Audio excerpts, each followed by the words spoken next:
Welcome to the Project Endure podcast, the place where we talk about life, endurance, persistence, perspective, and so much more. I'm Joe Rinaldi, and I'll be your host. Let's jump in. Before we get started, let me thank you for being here. The stories on this podcast are meant to let you know that you're not alone in what you're going through and that we can all find strength in struggle with the right perspective.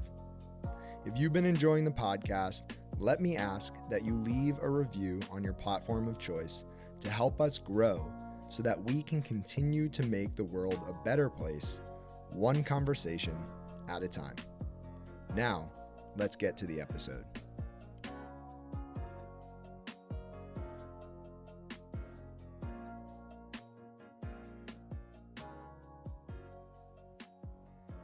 Welcome back to the Project Endure podcast, episode 154. We have myself, Joe Rinaldi, and in Lake Placid, New York, we have a very, very special guest, Jonathan Zaharek. Jonathan, how are you, man?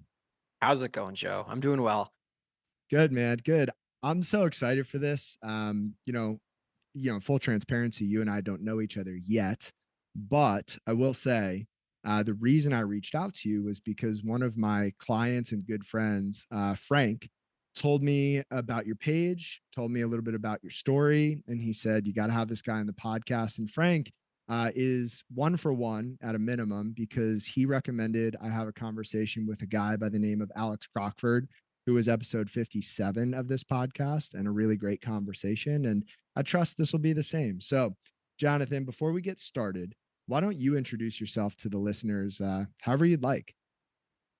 Yeah, I'm a little bit of an anomaly, a glitch, but at the surface level, my name is Jonathan. I am originally from Ohio, but I relocated to upstate New York in Lake Placid in early 2019.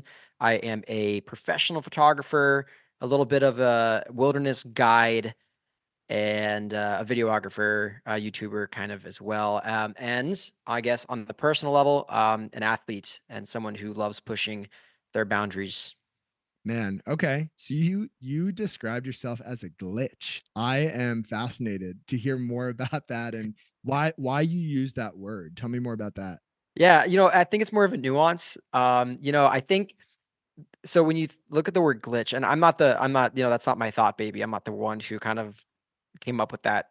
My friend Luke did. But essentially, like when you look at the world around us and you see everyone kind of just like living life how the system wants them to live life, them just accepting whatever their lot is, and just choosing not to do anything about it. I mean, you might, and I guess in a modern sense, you can call them an NPC, you know, um, just someone who's just going with the code. But when someone who finds when there's a glitch in a code, something doesn't work the way it should, or not necessarily in a negative way, but it might kind of escape that matrix, I guess, in a way. And so I don't know. I look at myself as very unorthodox, kind of like an anomaly a bit, because I'm the only one really in the entire region that I do these things, like what I'm doing now. What I do, I guess, for a quote unquote living.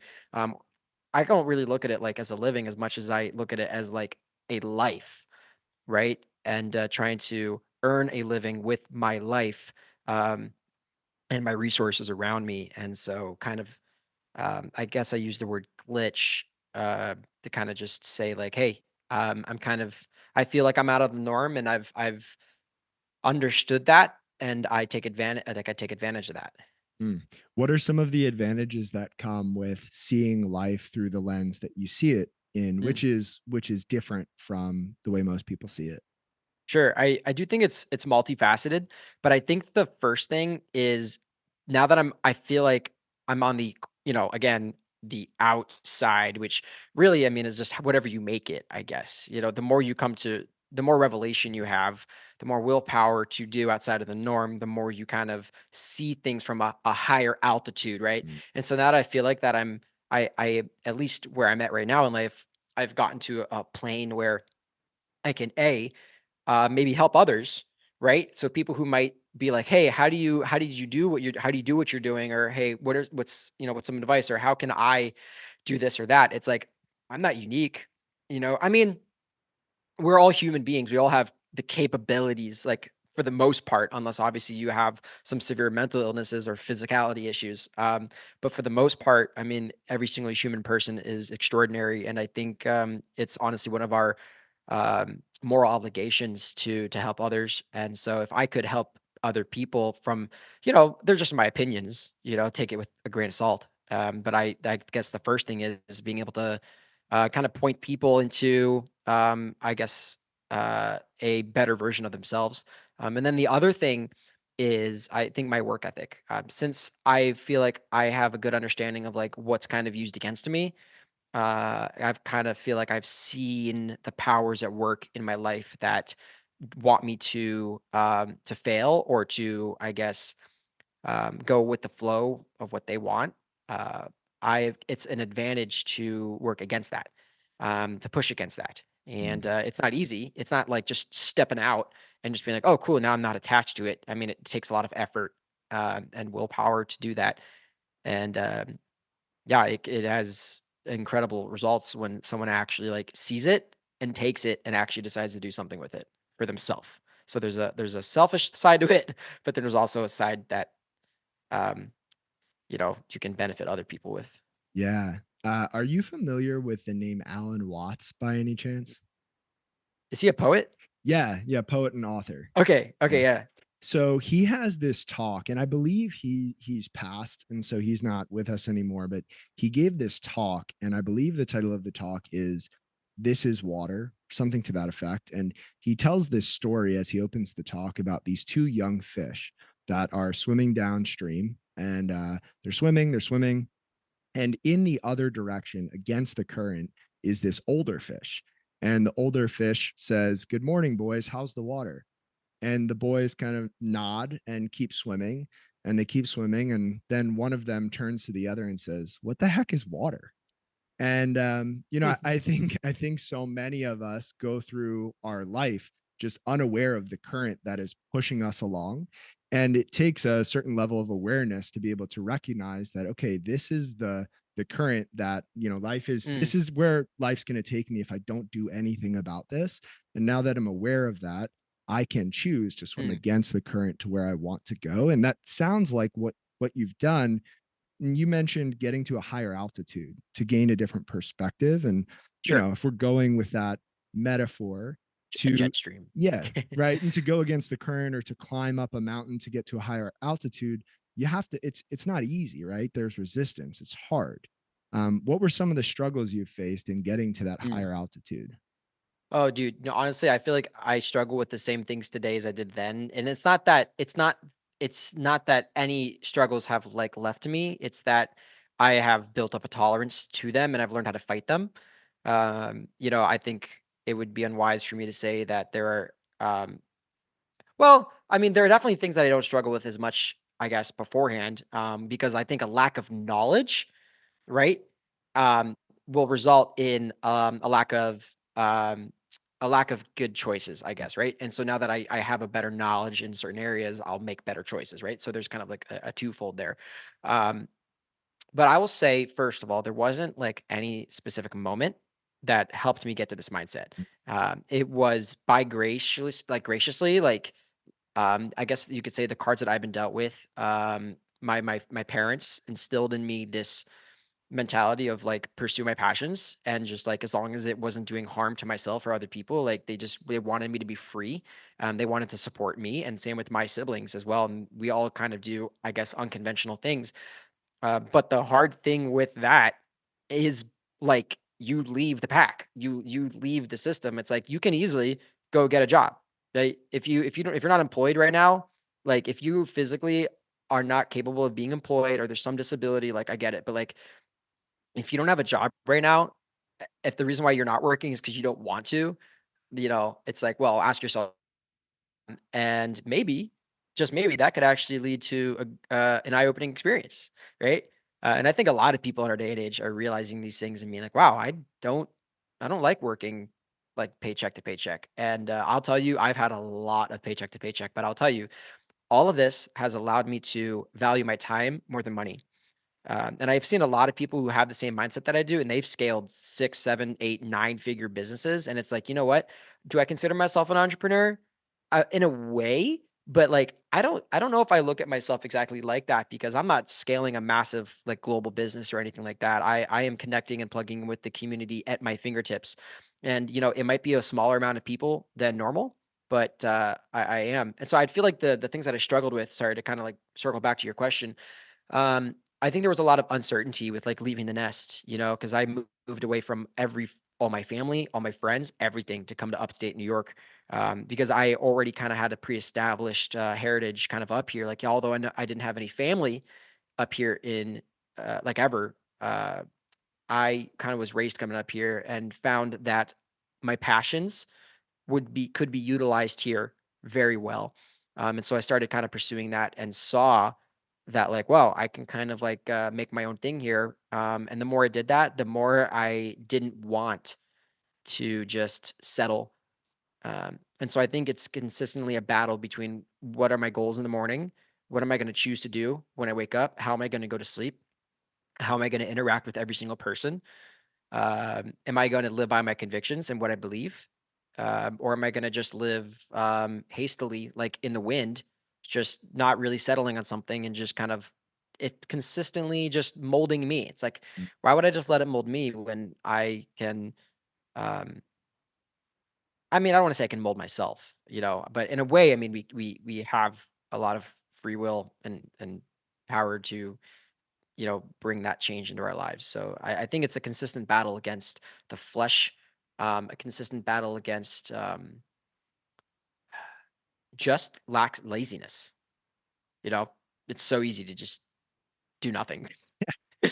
Yeah, one of my favorite all-time quotes, and I'm a big quote guy, so, to be a favorite of mine means that it's beaten out thousands of other quotes, is from Alexis Carrel, who said, "Man cannot remake himself without suffering, for he is both the marble and the sculptor." And I think it's this beautiful set of words where you imagine yourself to be this block of marble, and you can shape it into whatever you want, essentially, but it's going to be painful. You have to chisel away at yourself. You have to Mhm, choose to leave behind those pieces that no longer serve who it is that you want to become. And a lot of times with change comes change of relationships, change mhm, of how the world around us might perceive us. Change requires loss, and loss is hard. And I will circle back to this, I'm sure. And there's so many questions I want to ask you, but one of them is about the path you've chosen. It sounds like photography is one of your passions, and I think leveraging our passion is really important because it allows us to be persistent.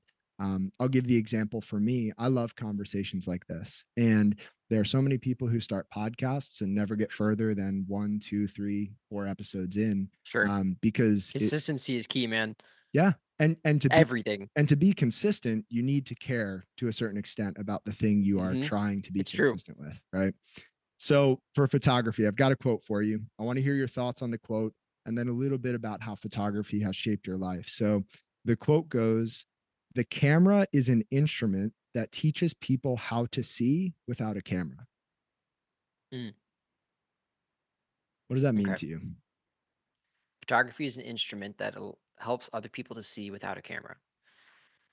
Well, there is the camera, and then there's the product. And I think, for example, let's take David Goggins for example, right? David Goggins is a machine. A camera is also a machine, right? So David Goggins is putting in all this effort to do something, and the results inspire, motivate, give people something to be like, yo, that is a model, that is a picture, that is something I am drawn to, and that is helping me achieve that same want, it kind of helps you achieve the same thing. And so I feel like maybe the camera is the same thing. Anyone can can go on Amazon and buy, a $3,000 camera. But that's the same way as saying, any person is capable of going outside and running, lifting weights. You're a machine. You are a body, Mm, and I feel like what you do with the body, and how that affects other people, and how that directs other people and changes other people, is the same thing with the camera and the photograph that it takes and that story that it tells, the inspiration that it mm, might give. because it's like you could take a photo of an athlete, you know, you could take a photo of a sunset and be like, wow, and you can feel it, Mm, And there's some photos that are just and then there are photos that are just like, whoa, I can feel it for some reason. mm. Would you go as far as saying that the best photographs capture emotion? Mm. I mean, I think there's truth to that. I think motion is really artistic. I would say majority of my photos don't capture motion, but I think it's not because I don't choose to. I think it's because it's just not what I've been drawn to with my style. Although I have found motion to actually be very useful in a lot of ways, like with water, the movement of water. Mm. Anything, honestly, I'll say anything that is an energy output, which motion is technically energy.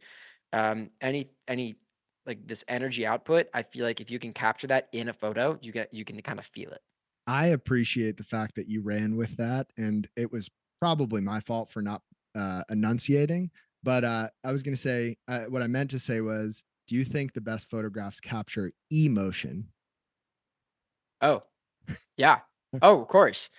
I mean, like, honestly, it's also subjective, right? I mean, you can take a photo that means the world to you, but Mm. everyone else doesn't. They're like, "Oh, that's a nice photo."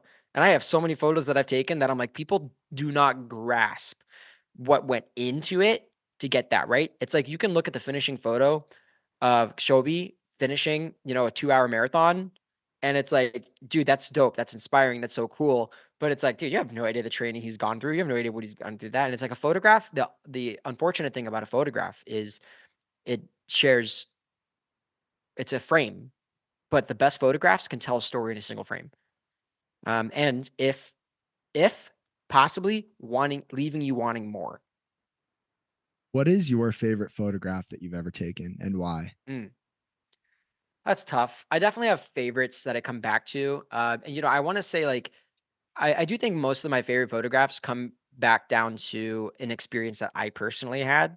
And my experiences don't always get shown properly through my photos. Uh, like I'll just give an example here. I don't look at the photograph that I took as much as it was the moment that I experienced in that photograph because there's a lot of pictures that I've taken that then when I come back and edit, I'm like, yo, that's an actually one of the coolest photos I've ever taken.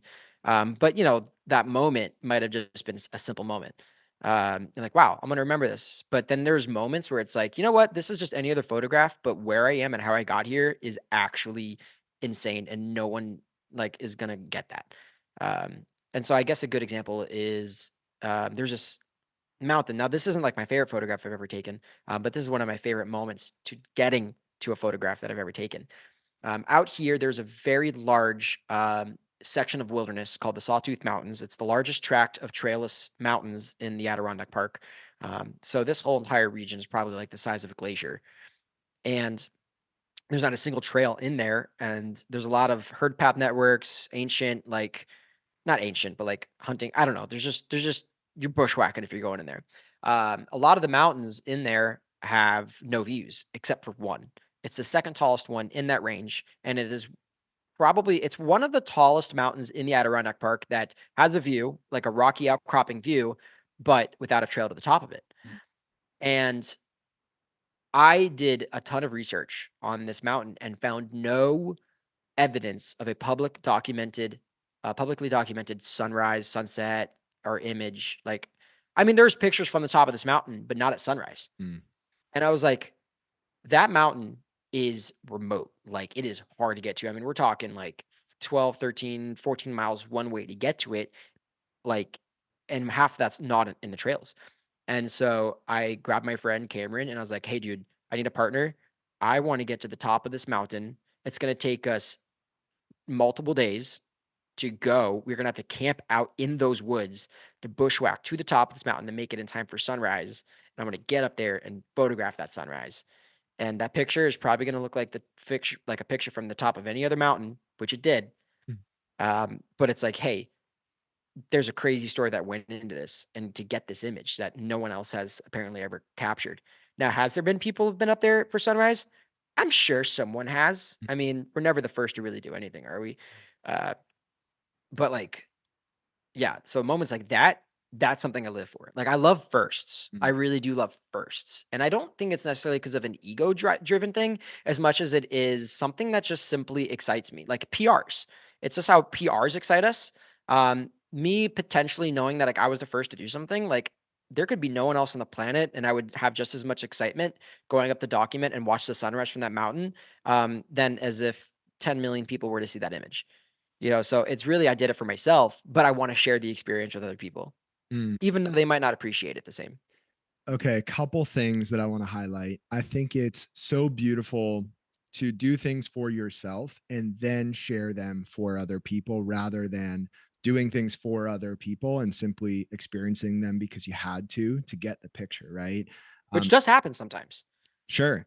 And I think where I'm going with this is I think in the world we live in with social media and a lot of people get wrapped up in comparison and wanting to show the world, right, that I'm doing these cool things, right? People will, potentially sign up for a race or climb a mountain or do this thing simply to be able to show the world that they did it rather than to do it for them and then as a byproduct let the world know about it.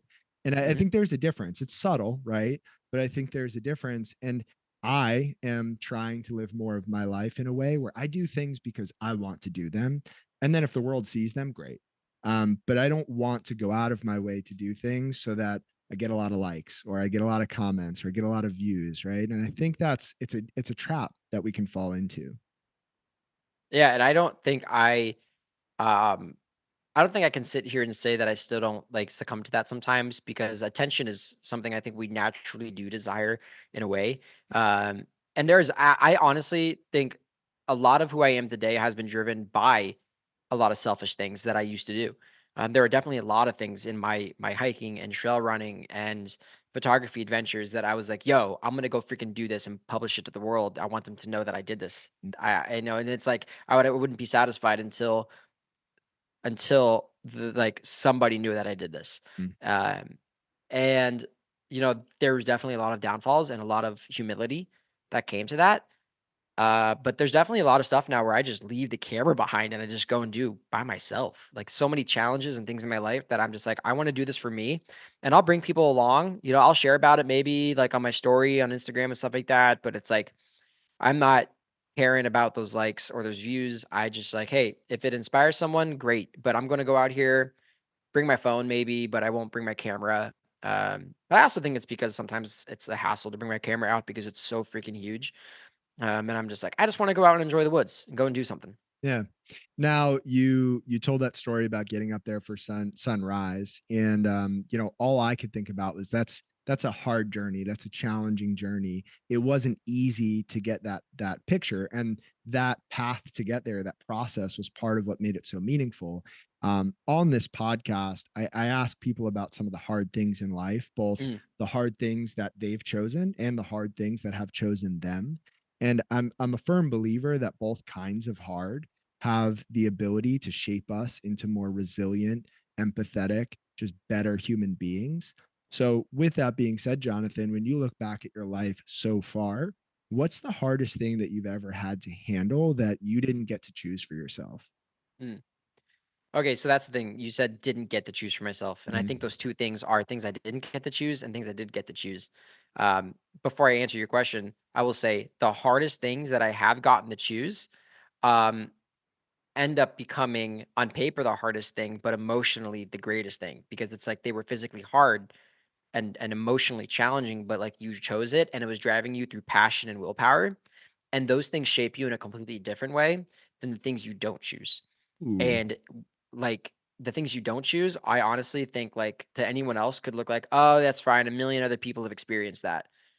But when you go through it, you're just like, you might feel alone. You might feel that it's the worst thing you've ever felt. And it's like, I wouldn't wish that on my biggest enemy. And it's like, I can put on paper that one or two, three people have done this certain physical feat that I was passionate about and going and doing. But then it's like I can put on paper that, there's 3 million people a year who struggle with this one thing. And it goes unnoticed. But it's like you struggled with that and it was something you didn't ask for. And it was harder than anything you've ever faced in life.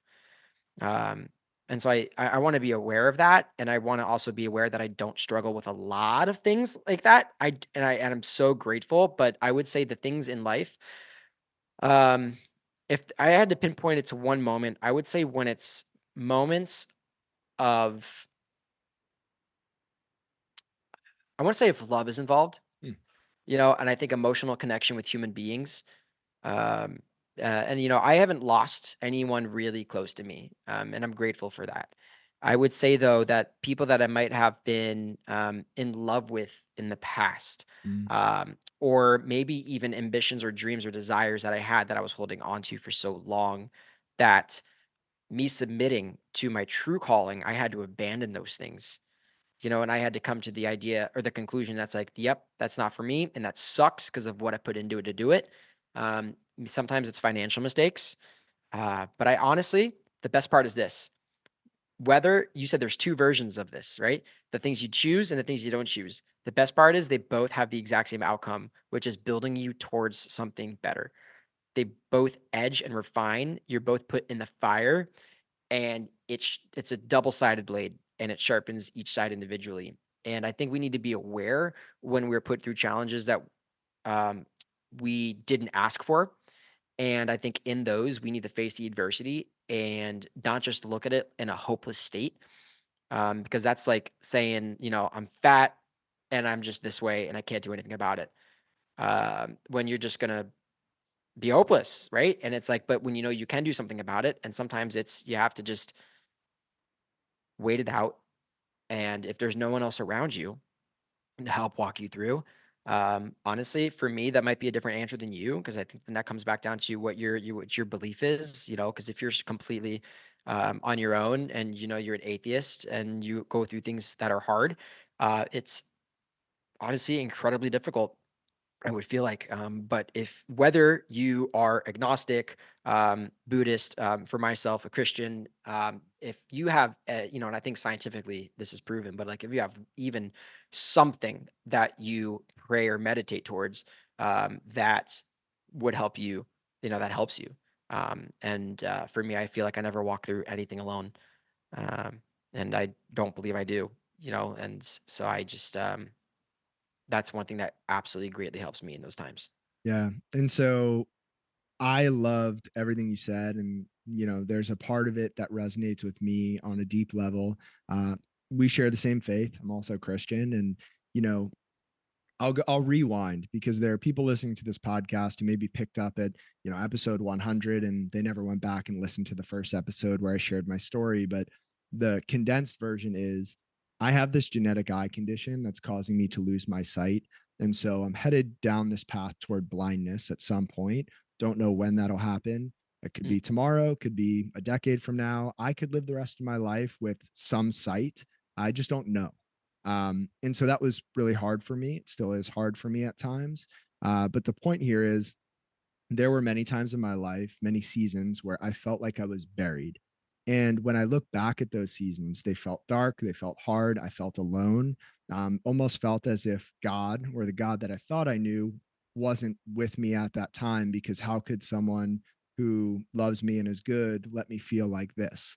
And every single time I had one of those seasons where I felt buried, I look back now and realize I was planted.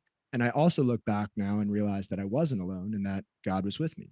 And it's really hard though to get out of that season and kind of elevate to that higher altitude, if you will, and see life from the perspective of I am planted, not buried. It's hard to do that when you feel like you're mm, buried, you know? yeah. Yeah.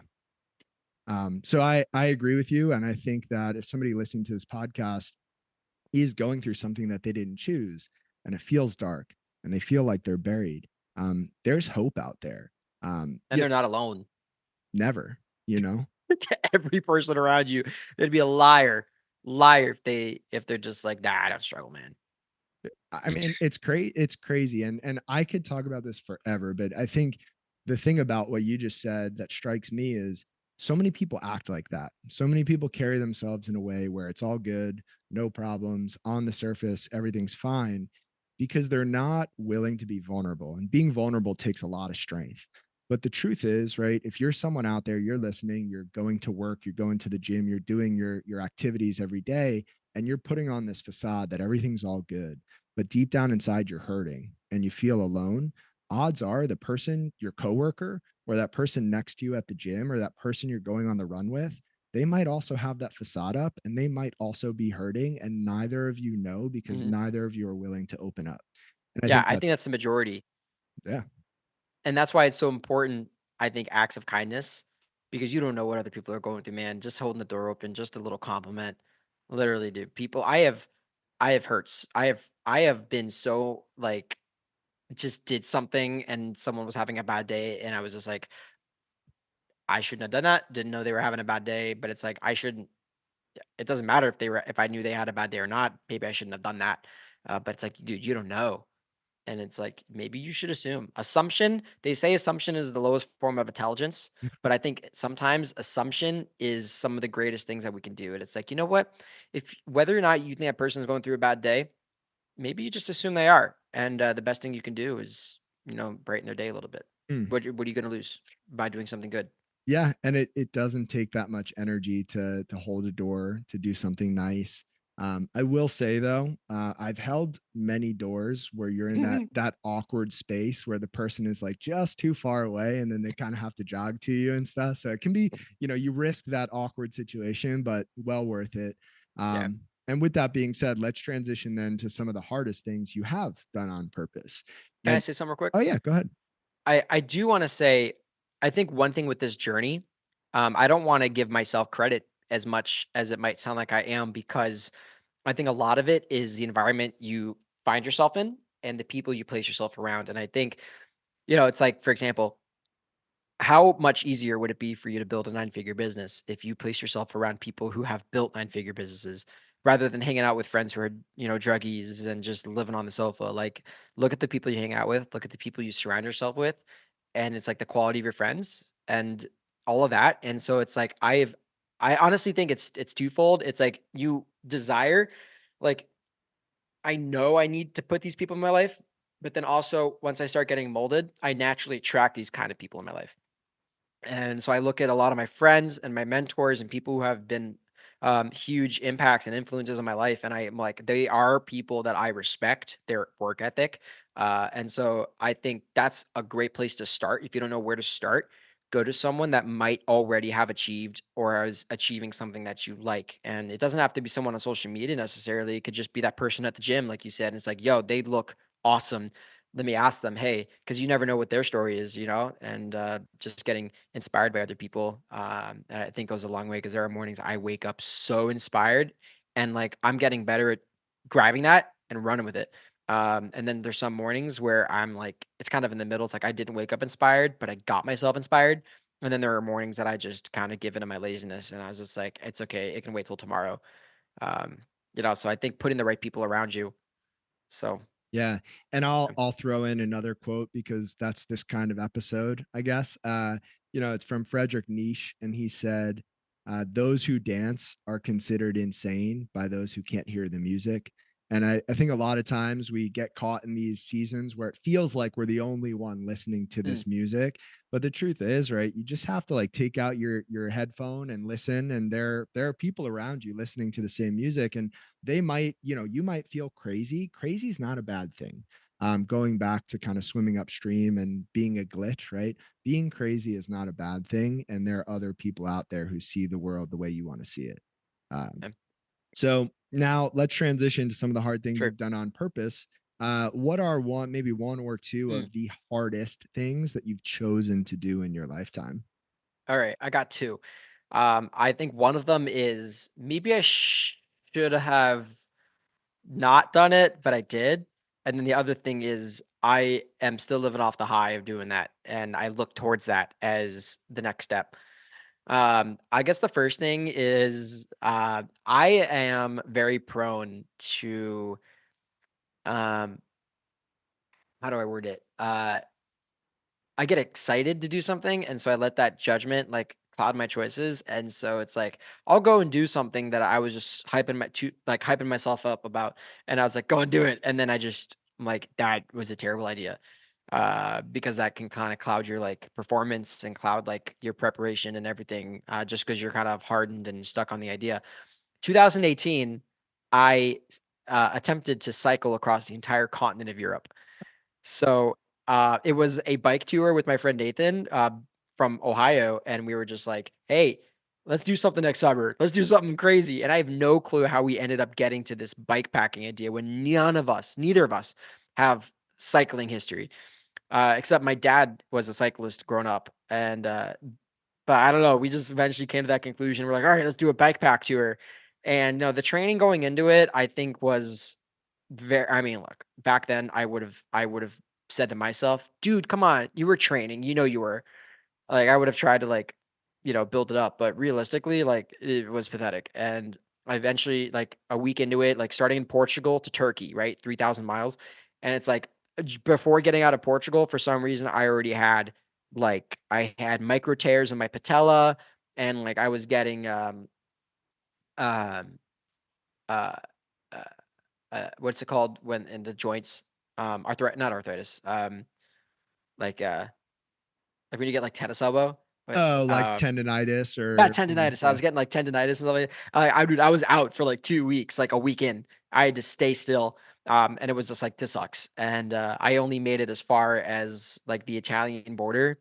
We still did a lot. I mean, we still did, like, 1,200 miles by bike, but I was, like, planning day by day, like, not day by day, sorry. I was planning like, before the trip, I was like, "Alright, here's every day laid out. Here's the trip." It was, like, terrible. There was the biggest lesson was, like, "Dude, chill out. Do your plan A or not your plan A, do your A to Z. What happens in between, like, you need to adapt and you need to Mm, change. You can't expect it." And, I mean, if I were to go do it again, I would first pick my destination, or pick the starting location and, like, a place I wanna get to, and just if there's a town I wanna stay in it. If there's people I wanna hang out with them. Go for experiences. Stop being so focused on that goal. mm. And I think there's a lot of things where that can apply in life. And so that was very physically demanding. And there were so many things looking back to that. And I was just like, wow, I actually freaking did that. That's weird. And then I ended up taking like transit and living homeless for like 2 weeks, trying to go from the Italian border to Turkey. And it was actually the most emotionally draining, like one of the most emotionally draining things I've ever done because like my phone was stolen. I only had means of communication through my laptop. Most Wi-Fis you had to purchase something, and I was like sleeping on park benches. I was getting stuck in like tear gas riots in Greece, and almost like I was paying people that were high out of their mind to like drive me into like Kosovo, and it's like there was like it was so legit. Like I was like Wow. there's so many core memories in that trip. But it was just emotionally and physically fatiguing beyond what it ever should have been. Uh, so Wow. but Nate wrote a little nice memoir about it, and I look back to it and I read it, and I was like, "Wow, this is the wildest 65 days of my life." Um, and then I would say the next demanding thing absolutely falls right in line with my passions. And honestly, like I kind of kick myself because it's like, you know, I um am using that now as a canon to be like, Mm, all right, that was my peak and I need to get back into that. And I think once we reach a peak, we emotionally feel like we can just go get that again. But I honestly think there's so much more training that goes into it than we think because we'll hurt ourselves. Because it's like if you ran a marathon once and then you just hadn't run a marathon in months, but you've been kind of running and whatever, like don't fool yourself to think you're just gonna go out and run a marathon without hurting yourself. So it's like you still got to work up to it, and I think our excitement. But for me, my up here in the Adirondacks, let me give a quick biography uh, about this place. It is the largest park in the United States. It's larger than the Grand Canyon, Glacier, Smokies, um, s- uh, friggin' like or Rocky Mountain National Park and Yosemite, like all combined, like Yellowstone, like it's bigger than all. It's insane. It's massive, and we have one of the largest protected wilderness zones in the United States up here. And we have a place. Have you been up here to the Adirondacks? I have. Yeah, I have. Okay. Yeah, so the High Peaks region, our mountains are absolutely insane, and there are so many like diehard West Coasters that just absolutely shame the East Coast. And I'll tell you right now, if you're one of those people, I don't think you should ever say something like that to another East Coaster until you come out here yourself. And I don't know, don't just go hike out in the Whites in Mount Washington because the Whites are just East Coast mountains with Colorado trails on them. Come to the Adirondack High Peaks and go hike something that's not like a super popular mountain. Just go hike a standard run of the mill high peak and you will soon be humbled because our mountains still rise 3 sometimes 4,000 vertical feet in prominence above the ground just like the Rockies. But the trails, 80% of the trails are not, they were not placed there on purpose. They were just formed. And so there's no switchbacks. It is rocks. It is mud. It is roots. It is absolutely dreadful. It's some of the worst weather we can get in the country. And it's, yeah, we got trees. Yeah, we have trees. Like, that's something you should be proud of. You don't have trees, so what? Is it even outdoors at that point? Like, what? It's just rocks and you can just see blue sky all the time? Like, all right, cool. So, listen, I will be like, the East Coast has some of the hardest hiking in the world. I will take that to my grave. I mean that. And that's coming from a guy who's been to more than 30 countries.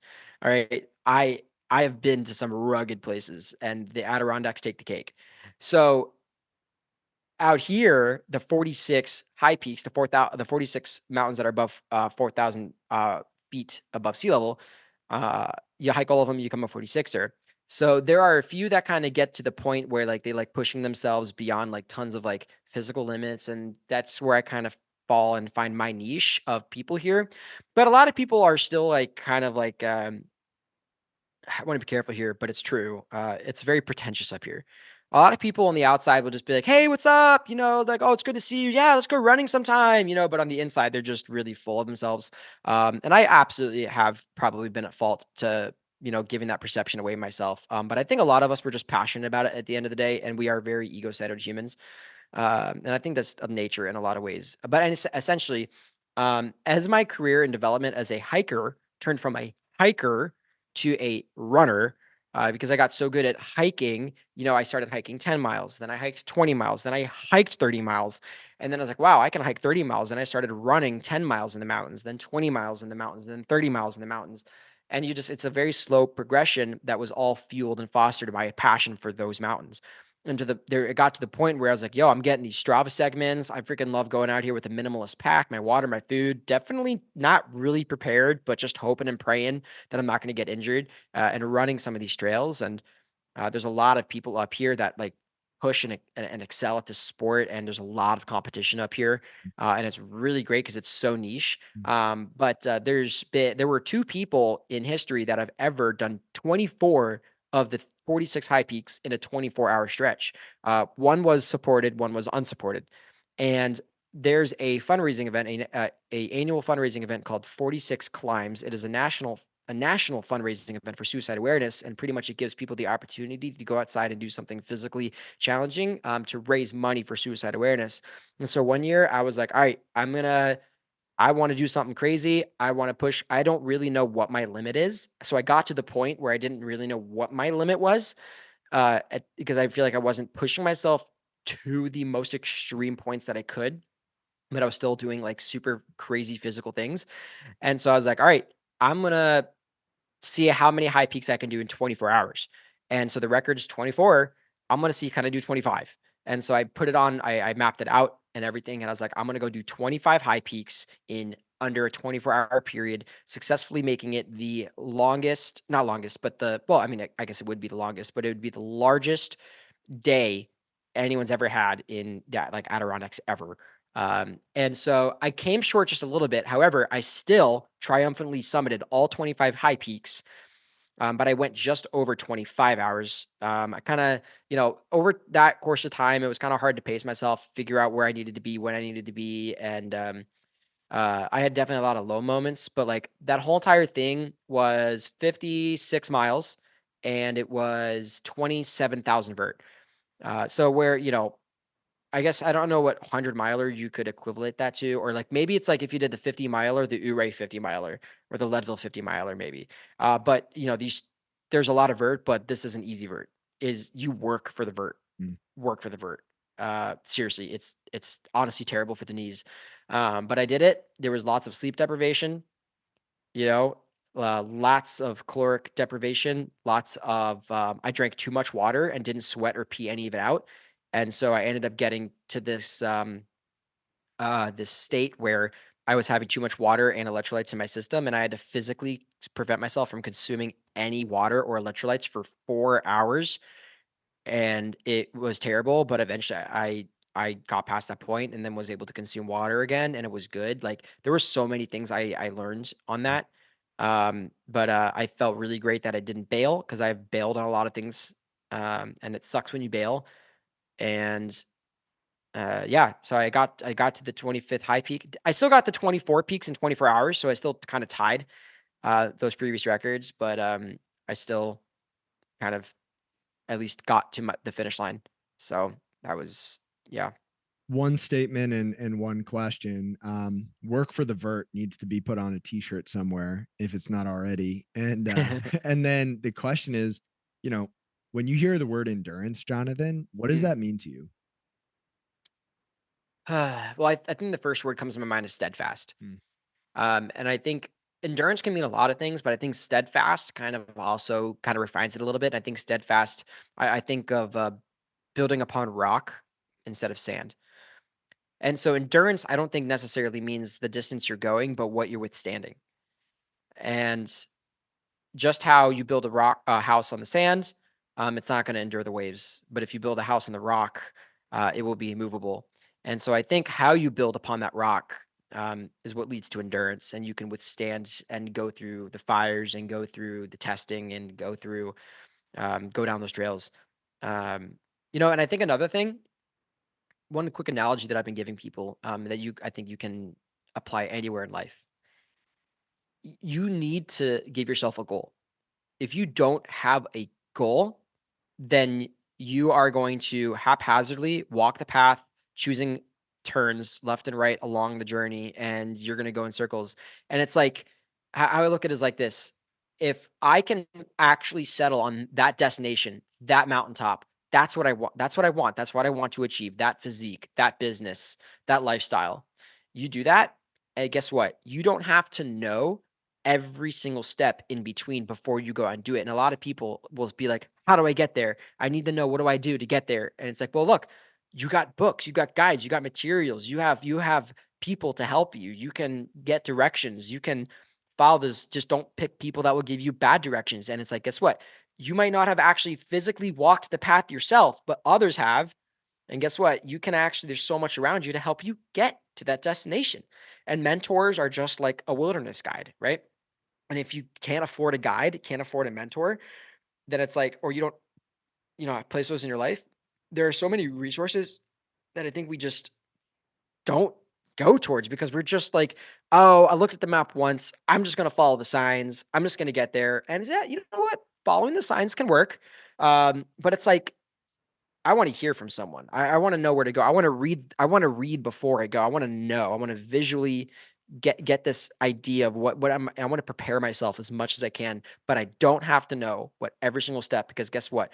When I go to hike to that mountain, my journey to the top of that mountain is going to look different than the person who went yesterday or the day before them, And the person who got to that goal, guess what? It might be physically harder for them, but they persevered and they got to the destination. It might be easier for someone, but sometimes it's luck, but it's like, guess what? If you put that goal, that's the starting thing. So, Yeah, I can talk about this for forever, but I agree. I think the goals guide the process. They don't have to put you in a box. It doesn't have to be rigid. The goal helps guide the process, and I think you'll enjoy this, but and I honestly don't know if I came up with this or if I read it somewhere and then thought it was mine, but endurance without purpose is exhaustion, right? You mhm, can run in circles for your entire life and be exhausted. That is not true endurance. Endurance with direction is resilience, and goals give us direction. And if you can continue to endure, to withstand, to move toward that place where you want to go, even if it's not pretty, even if you take some wrong turns, even if it's not the same as the person before you, that's what matters, right? And I think that's resilience, rather, persistence, whatever you want to call it. I think it takes having a direction. It takes having a guided process. And that doesn't have to be strictly structured, rigid guidance. It can be loose. And I think what you were saying about being able to see the map and use the resources and maybe lean on other people who have been there, done that, is so important, because I do think we walk past things every single day in our lives that could yeah. be amazing opportunities, awesome resources, and we just don't have the eyes to see it because we don't know. And that's the value of having conversations and reaching out for help and seeking mentorship and guidance. It opens our eyes to those things that are right in front of us sometimes. Mm, Yeah. yeah. So, with that being said, we're going to wrap things up with my favorite question. There are people listening to this who will never climb a mountain, never climb a physical mountain, that is, because I think we're all climbing our own mountains in life, whatever they might be. But there are people who are struggling, people who are looking to find their way, people who don't know what to do or where to turn. If you're speaking directly to somebody who's in a tough season, a hard chapter right now, what would you say to them to encourage them a bit? Mm. I think there's 2 things. I think the more I don't wanna call it toxic, but the more thing that I legitimately have actually, like, I've held on to, and it doesn't matter what power you believe in, but the saying, "This too shall pass," I think there's a lot of truth to it because, like, there are some things in our life that won't go away, okay? Like, if you have a permanent injury or an ailment, like, yeah, it might not go away, just like you said, like, with your vision. But, if hardship comes, if there's something that you can look back on and be like, you know, "I got through this at one point," or, "There was a moment in time where it wasn't like this." I think there's a lot of, like, "You know what? In the eye of the storm, I'm gonna get through it because in the storm, can't see the blue sky, but guess what? Even when it's cloudy, the sun is still shining." And as cliche as that sounds, I think about that all the time, like on a cloudy days. And it's like there have been days and stretches here where it's been like 2 weeks and I haven't seen the sun. And when that sun hits your face, you're like, oh my gosh, it feels so good. And it's like, guess what? The harder the winter, the more pleasant and beautiful the summertime is. And so I'd say for people who are going through hard things in the situation where it's like it's something you're gonna get through, but you just don't know how, or you're gonna get to the other side. Um, I I I honestly like failure is getting knocked down and not getting back up, right? Because you can get knocked down. What is it? What does it say in the Bible? It says a righteous man gets knocked down 77 times, but gets back up every time, right?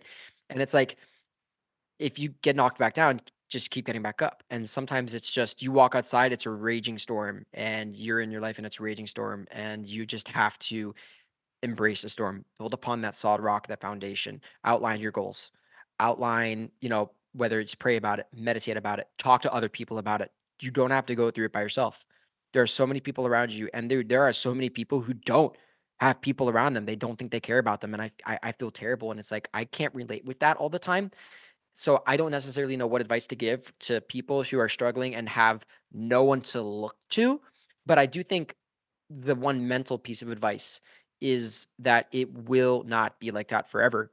It generally it never is. Uh, there's always something that's going to come along your way because I think whether you acknowledge it or not, I personally believe there are higher powers at work and want good in your life, and I don't think you're being ignored. Um, I think you are absolutely loved, whether you believe it or not, and I think love is the ultimate thing that's going to help getting people through. And that's why it's important to maybe just do kind gestures at the least, to people, you know? So, Yeah. I mean, that's so beautiful, and I think it's also true, and, I would add that if somebody is out there and feels alone and feels like they don't have someone to look to or anyone to lean on, as hard as it might be in a tough season, go do something kind, go do something nice for someone else, because that can also lift your spirits, and that can sure. open doors that you don't even know are there. And so, yeah, I mean, Jonathan, this whole conversation's been inspiring for me, and I appreciate it so much. If this resonated with somebody to the point where they want to reach out, say thank you, connect, or just learn more about what you're doing, where's the best place for someone to do that? Yeah, I was actually gonna say, like, listen, if you need someone, like, I know you might not know me, DM me on Instagram. I respond to every person, and it's like, if you, I don't know what you want, but like, if you need something, just feel free, like, ask. You never know. Like, and it doesn't have to be me. It could be anyone. Reach out to them. You never know what's gonna happen. But yeah, I mean, my name, Jonathan Zaharek. I mean, it's probably in the title of this podcast. You can Instagram that, YouTube that, Google that. You will find me. So if you want to follow my photography and my outdoor adventures, you can see my Instagram or YouTube. I'm putting a lot of high quality, like 4K cinematic documentation on YouTube. I also have a brand new, for those who might be interested in the Adirondack Park. I spent the last 2 years writing the next up and coming guidebook to the high peaks, which is being published by Falcon Guides. It's getting released this May. So yeah, you can find my website, which is jonathanzphotography.com. Or you can again just type in Jonathan Zaharek on Google and you'll find my website. You can pre-order a guidebook there that supports me to the greatest extent instead of pre-ordering it on the Bezos.com. Um, and yeah, I think that's pretty much it. So Yeah, well, I'll link some stuff in the description so it's easy for people to find. And Jonathan, I just want to thank you again. I know this is the first time we've ever had a conversation. I feel like I've known you for a while, and I think that's the mm, beautiful thing about when two people come together to have conversations like this. So thank you, man. yeah, thanks, Joe. If you enjoyed this episode of the Project Indoor podcast, go ahead and subscribe, leave a review on your platform of choice, and share this episode with a friend. It helps us get more conversations like this out to more people like you. We appreciate you, and we'll talk to you next time. And one more thing. If you're looking for a community of people all striving to be better together, check out the Project Indoor Hard Things Club. The link is in the description below. We'd love to have you.